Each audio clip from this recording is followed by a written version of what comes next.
Vinod Kumar there talking to Sharanjit Lal in Singapore.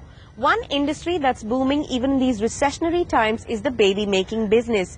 Many infertile Western couples are coming to India in search of women who are prepared to offer their own wombs to help them give birth.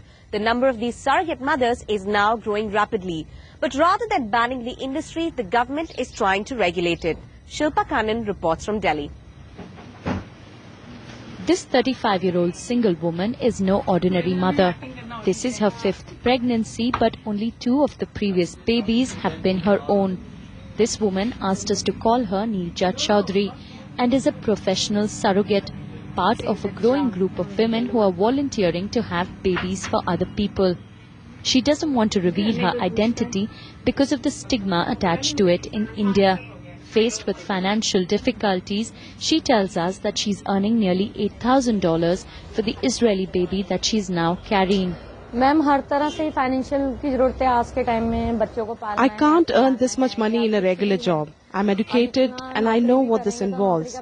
But I need this money. It has helped me in building a house and pay for the education of my 2 sons.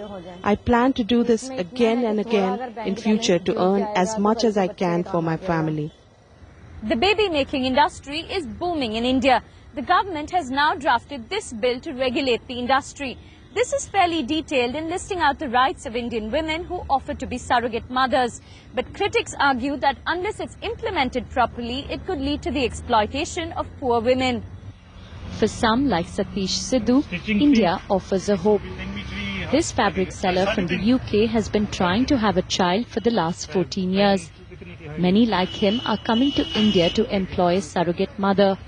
Money is the driving force for many, as surrogacy in countries like the UK can cost about $18,000, while here it is half the cost.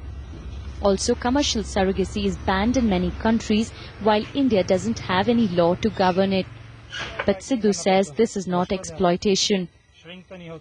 Well, I think the people we are dealing with, they're educated people, so they're not being misused.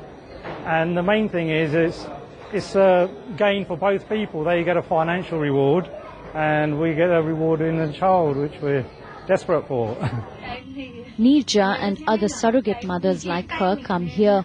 Delhi IVF is one of over 3,000 fertility clinics in India. The clinic's founder, Dr. Anup Gupta, sees at least 80 cases of surrogacy every month. India's booming fertility industry is estimated to be worth more than $500 million a year. Dr. Gupta welcomes the bill and says this will encourage better regulation in the country. Today the bill is open for debate and there are a lot of inputs coming from here and there, and that will add on to it. So it will improve. And it is to safeguard the surrogate and to the couple, to the doctor. So you have to have a modified application on these new bills. So probably things will do good.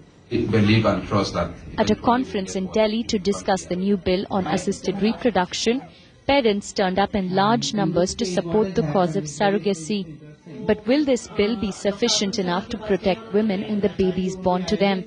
It's a question that the government will have to consider, as surrogacy is all set to get legal sanction in this country.